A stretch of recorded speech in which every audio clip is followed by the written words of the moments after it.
Um ciclo Rankine simples usa água como fluido de trabalho. A caldeira funciona a 6.000 kPa e o condensador a 50 kPa. Na entrada da turbina, a temperatura é de 450 graus Celsius.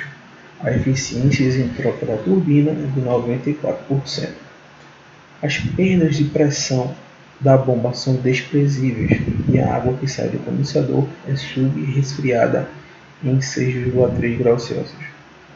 A caldeira é dimensionada para uma vazão máxima de 20 kg por segundo.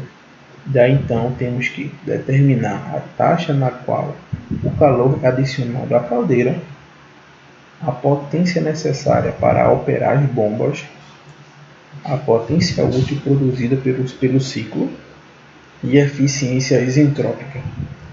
Antes de começarmos no ES, vamos dar uma olhadazinha como é que funciona um ciclo Rankine.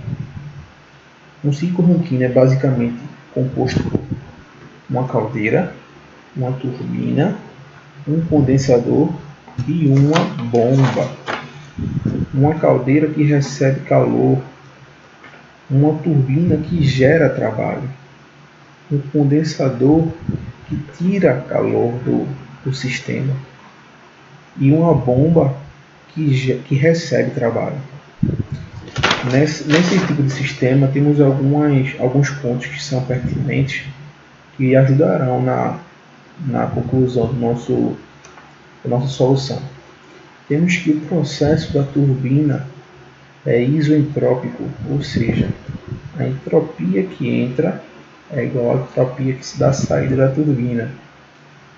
Na saída do condensador temos líquido saturado, para que não entre nenhum de vapor na bomba, que apenas líquido entra na bomba.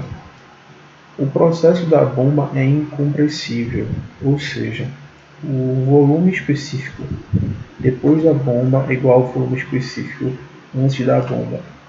Só por questão de padronização, no nosso exercício consideraremos que depois do condensador temos o ponto 1 e assim respectivamente. Ponto 1, depois da bomba temos o ponto 2, depois da caldeira temos o ponto 3 e depois da turbina temos o ponto 4. Vamos para o ES.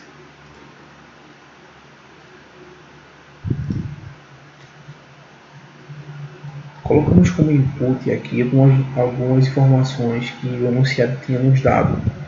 A pressão no ponto 3 é justamente a pressão depois da caldeira, é de 6.000 kPa. A pressão no ponto 4, que é a pressão justamente depois da turbina, é de 50 kPa. A temperatura 3, que é justamente a temperatura após a caldeira, é de 450 graus Celsius. A eficiência da turbina é de 0,94, que é 94%. Temos que depois calcular qual seria a eficiência ideal para conseguirmos calcular a nossa entropia no ponto 4. Temos que o subresfriamento, temos um subresfriamento de 6,3 graus Celsius depois do condensador. O fluido que sai do condensador é subresfriado. E temos que a vazão máxima da turbina é de 20 kg por segundo. Antes de começarmos o programa propriamente dito, vamos definir algumas unidades do sistema. Só para confirmar que nós estamos usando as unidades do sistema internacional, a massa em kg, temperatura em Celsius, a pressão em kPa, energia em kJ, pronto, tudo certo. No ES ele nos dá algumas opções, uma parte de funções e informações, e temos aqui uma abazinha chamada propriedades termofísicas, que podemos ver os fluidos que podemos trabalhar. No nosso caso, nós colocamos o vapor, mas também tem água, xenônio e vários outros fluidos. Por via só de padronização, para não termos que ficar repetindo toda vez nosso fluido, alocamos aí na variável chamada fluido. Toda vez que possamos usá-la, fica mais simples. Ok. Temos que então definir, achar nossa entalpia para todos os nossos pontos do nosso ciclo. Vamos por cada um buscando nossas propriedades termodinâmicas para acharmos a entalpia. No ponto 1, que é o ponto justamente após o condensador, temos que a pressão do ponto 1 é igual à pressão do ponto 4, porque temos que o nosso condensador é isobárico, ou seja, a nossa pressão é constante. E temos também que nosso título em 1 é igual a zero. Por quê? Porque todo fluido que passa pelo condensador está no estado líquido. Temos líquido saturado. Sabendo disso, naquela mesma abazinha de informações das funções, o ES ele nos dá algumas padronizações para conseguirmos calcular nossas variáveis, como por exemplo a temperatura de saturação. Por exemplo, aqui, nós já sabemos que temos duas propriedades, conseguimos calcular nossa temperatura. E ele já nos dá tabelado aqui como é que é esse tipo de estrutura. Se fôssemos fazer à mão essa questão, tínhamos que naquela tabelinha do livro, no final do livro, para uma dada pressão e um dado título, saberíamos então a nossa temperatura de saturação. Aqui é mais fácil, é só a gente pegar aquele layout que ele nos dá aqui e aplicar. Temos então que nossa temperatura de saturação para o nosso fluido que já imputamos aqui, em relação à nossa pressão, que é sabida, em relação ao nosso título, que também é sabido. A partir disso, podemos calcular a nossa temperatura em 1. Sabemos que em 1 temos um subresfriamento, que é o subresfriamento após o condensador.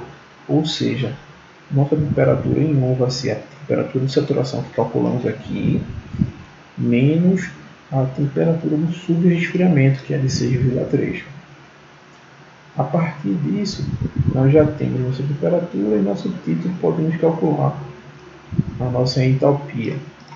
Da mesma forma que calculamos nossa temperatura de saturação, podemos também calcular a entalpia pelo tipo de fórmula que o ES nos dá. Só procurar aqui. Temos aqui, entalpia, entropia, entalpia. Tá vendo? Ele já nos dá um layout de como seria nossa organização, nossa fórmula. Pronto. Podemos, enfim, calcular a nossa entalpia. E também podemos calcular nosso volume específico. Por que calcularemos então nosso volume específico? No começo do vídeo eu falei que a turbina é um processo incompressível. A bomba é um processo incompressível. Na entrada da bomba, o volume específico é o mesmo da saída da bomba, ok? Isso vai nos ajudar para conseguirmos calcular a entalpia no nosso ponto 2, que é o que vamos ver agora.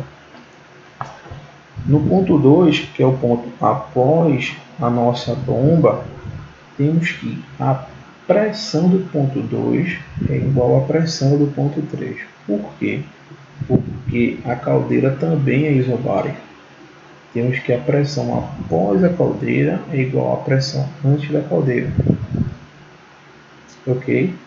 Temos também que podemos calcular o nosso trabalho da bomba, que é em relação ao nosso volume específico em 2, que é igual ao volume específico em 1, multiplicando pela diferença de pressão em 2 e menos a pressão em 1.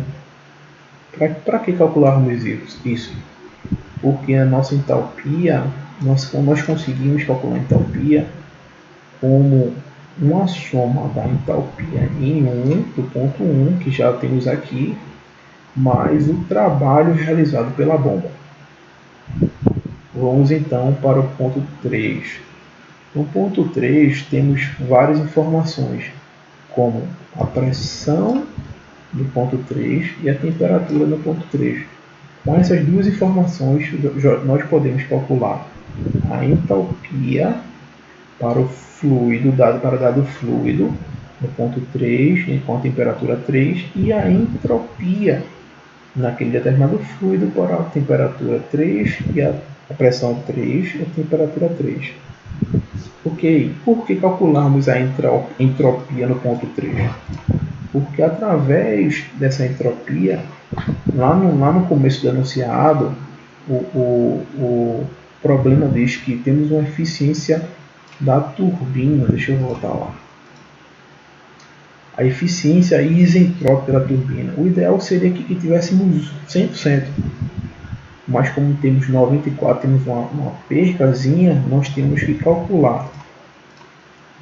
Temos que calcular aqui no ponto 4 qual seria essa eficiência isentrópica, qual seria essa entropia com a eficiência de 100%, para depois conseguirmos calcular a nossa entalpia no ponto 4. Pronto, temos como base a nossa entropia no ponto 3, sabemos que o processo é um processo isentrópico, ou seja, esse 4, que é o ponto após a turbina, é igual à entropia do ponto antes da turbina, que é o ponto depois da caldeira. Sabendo isso, podemos calcular a entropia ideal, porque na nossa eficiência da turbina, que é a de 0,94, é uma relação do processo ideal, do nosso processo ideal, que calculamos aqui, ó, a entropia ideal, e com a entropia real que nós queremos, que é justamente o nosso entropia no ponto 4. Ok? Sabendo disso, conseguimos então isolar o ES, já faleceu automaticamente. Ele já sabe qual o valor da nossa entropia em 4. Tendo todas essas informações, a entropia no ponto 1, no ponto 2, no ponto 3, no ponto 4, podemos enfim concluir nossa questão. O enunciado pede a taxa do calor que é adicionado na caldeira, ou seja, que é uma relação da vazão máxima, que é dado lá no enunciado do nosso problema, vezes a subtração da entalpia no ponto 3 com a entalpia no ponto 2. Ele também nos pede a potência necessária para operar a bomba, que também é uma relação da vazão máxima com o trabalho na bomba, que nós conseguimos calcular aqui no ponto 2. Também nos pede a potência útil produzida pelo ciclo. A potência útil produzida pelo ciclo é uma subtração da potência da turbina menos o trabalho da turbina menos o trabalho da bomba, que também nós podemos calcular aqui. Da bomba nós já temos, e da turbina igualmente da bomba é uma relação da vazão máxima com a entalpia no ponto 3 menos a entalpia no ponto 4. E enfim, podemos calcular a eficiência térmica, que é justamente a potência do ciclo sobre o calor, a taxa de calor que é empregado justamente na caldeira. Podemos dar um solver aqui e ver as nossas respostas. Ok?